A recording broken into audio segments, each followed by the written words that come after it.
Para compreender a lógica por trás da política externa americana, é preciso abandonar a narrativa convencional de promoção da democracia e olhar para a história através de uma lente econômica, a mesma lente que nos permite entender por que o Império Romano precisou executar Jesus. Roma não era um projeto ideológico, era uma máquina de extração de riqueza. O Império Americano moderno, embora mais sofisticado, opera sob a mesma lógica fundamental. Roma extraía riqueza de suas províncias através de um sistema de impostos multifacetado e brutal. Havia o imposto sobre a terra, o imposto sobre a colheita, o imposto por cabeça e as taxas alfandegárias. Juntos, eles podiam consumir de 30 a 40% da produção de um agricultor, criando um ciclo de dívida que o transformava em um escravo em sua própria terra. O Império Moderno não precisa de coletores de impostos marchando pelas ruas, ele possui ferramentas mais sutis e eficazes. A hegemonia do dólar, esta é a pedra angular do Império. Desde Bretton Woods, o dólar funciona como a moeda de reserva mundial. Isso significa que o comércio internacional, especialmente de commodities como o petróleo, é precificado em dólares. Todos os países precisam manter reservas em dólar, criando uma demanda artificial e constante pela moeda americana. Isso concede aos Estados Unidos o que Valéry Giscard d'Estaing chamou de privilégio exorbitante, a capacidade de incorrer em déficits massivos, comprando bens e serviços do mundo simplesmente imprimindo mais de sua própria moeda. É o imposto imperial moderno, pago por todos os países que participam da economia global. O FMI e o Banco Mundial, estas instituições, criadas para supostamente estabilizar a economia global, funcionam como os procônsules do império.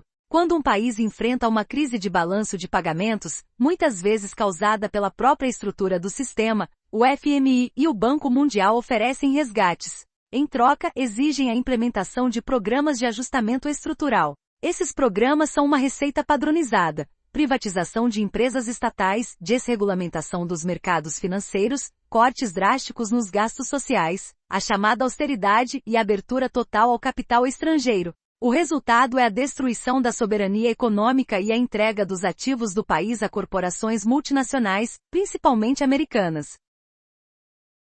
O mecanismo mais insidioso de controle é a armadilha da dívida, um processo detalhado por John Perkins em seu livro Confissões de um Assassino Econômico. Perkins descreve como ele e outros Economic Hitmen, ou EHMS, foram peça-chave na expansão do império. O processo se desenrola em etapas calculadas. Primeiro, a identificação do alvo. O processo começa com a identificação de um país do sul global que possui recursos estratégicos, como petróleo, minerais ou uma localização geopolítica importante. Segundo, a projeção fantasiosa. Os EHMS, trabalhando para empresas de consultoria como a MEN, elaboram estudos de viabilidade econômica repletos de projeções de crescimento do PIB infladas e irrealistas. Essas projeções justificam a necessidade de projetos de infraestrutura gigantescos. Terceiro, o empréstimo gigante. Com base nesses estudos fraudulentos, o Banco Mundial, o FMI ou bancos privados oferecem empréstimos multibilionários ao país-alvo. O dinheiro, no entanto, raramente toca o solo do país. Ele é transferido diretamente para as contas das gigantes americanas de engenharia e construção, como Bechtel, Halliburton ou Brown & Root, que são contratadas para construir as hidrelétricas, rodovias e portos. Quarto, a dívida impagável. O país fica com uma infraestrutura que beneficia principalmente uma pequena elite local e as corporações estrangeiras, e uma dívida pública colossal que, como planejado, é impossível de ser paga. Quinto, a submissão e a extração. Quando o país inevitavelmente declara que não pode honrar seus pagamentos, o império aperta o laço. Em troca da renegociação da dívida, o país é forçado a se submeter, vender seus recursos naturais a preços irrisórios, privatizar seus serviços públicos como água e eletricidade, permitir a instalação de bases militares americanas em seu território e votar em alinhamento com os interesses dos Estados Unidos em fóruns internacionais como a ONU. A dívida se torna uma corrente perpétua, garantindo o controle e a extração contínua de riqueza. Neste sistema, qualquer líder que ouse desafiar a lógica da extração, que tente usar os recursos de seu país para beneficiar seu próprio povo, comete um pecado capital. Ele se torna um Jesus moderno, pregando um jubileu econômico, e a resposta do império é a crucificação política. Jacobo Arbenz, Guatemala, 1954, um presidente democraticamente eleito que iniciou uma modesta reforma agrária. Sua lei de reforma agrária de 1952 visava distribuir terras ociosas para camponeses sem terra. O problema: o maior proprietário de terras ociosas era a United Fruit Company, UFCO, uma poderosa corporação americana com laços estreitos com a elite de Washington. A UFCO lançou uma massiva campanha de propaganda, rotulando Arbenz de comunista. A CIA, sob a direção dos irmãos Dulles, um secretário de Estado, o outro diretor da CIA, ambos com laços com a UFCO, orquestrou a Operação PB Success. Um pequeno exército de mercenários apoiado por bombardeios aéreos invadiu o país, forçando a renúncia de Arbenz e mergulhando a Guatemala em 4 décadas de guerra civil e genocídio que mataram mais de 200 mil pessoas. Mohamed Mossadegh, Irã, 1953. Primeiro-ministro democraticamente eleito, Mossadegh ousou nacionalizar a Anglo-Iranian Oil Company, a IOC, que explorava o petróleo iraniano pagando royalties irrisórios. Para o Império, isso era um anátema. A Grã-Bretanha, com a ajuda da CIA na Operação Ajax, organizou um golpe que derrubou Mossadegh e restaurou o poder absoluto do Shah Reza Pahlavi, que governaria como um ditador brutal por 25 anos, garantindo o fluxo de petróleo para o Ocidente. Salvador Allende, Chile, 1973. Um médico socialista eleito democraticamente, Allende iniciou um programa de nacionalização das minas de cobre, a principal riqueza do Chile, controladas por corporações americanas como a Kennecott e a Anaconda.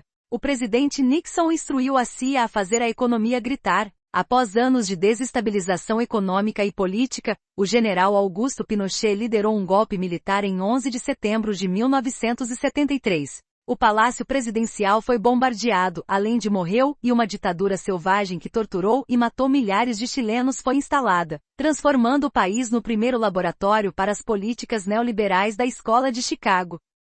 Quando os assassinos econômicos falham, os chacais agentes da CIA são enviados para organizar golpes ou assassinatos. Se eles também falham, a etapa final é a intervenção militar direta. A história é a mesma, repetida dezenas de vezes ao redor do mundo.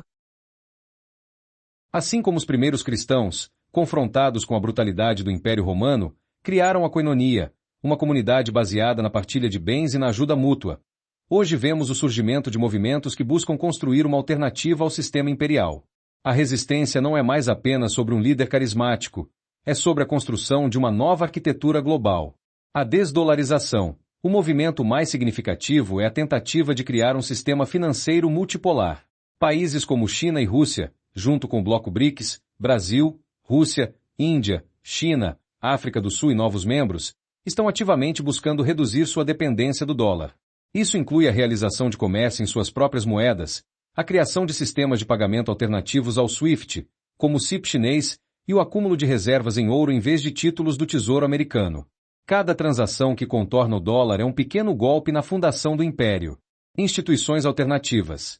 A criação do novo Banco de Desenvolvimento, o Banco dos BRICS, e do arranjo contingente de reservas representa uma tentativa de construir uma alternativa ao FMI e ao Banco Mundial.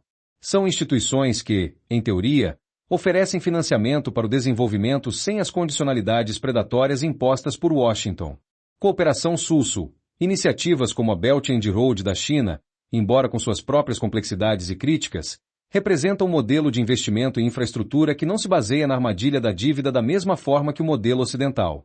Elas criam novas rotas comerciais e laços econômicos que fortalecem a cooperação entre os países do sul global, oferecendo uma alternativa à dependência do norte. A história, quando despida de sua roupagem ideológica e analisada economicamente, revela um padrão persistente. O Império Americano, herdeiro de impérios anteriores, é um sistema global de extração de riqueza. As narrativas de liberdade, direitos humanos e democracia frequentemente servem como uma cortina de fumaça para a dura realidade da coerção econômica, da subversão política e da violência militar.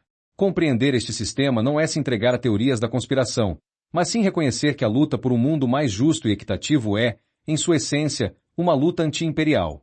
A esperança, como na Judéia de 2000 anos atrás, reside na capacidade dos povos de se organizarem e construírem sistemas alternativos baseados na solidariedade e na soberania, em vez da exploração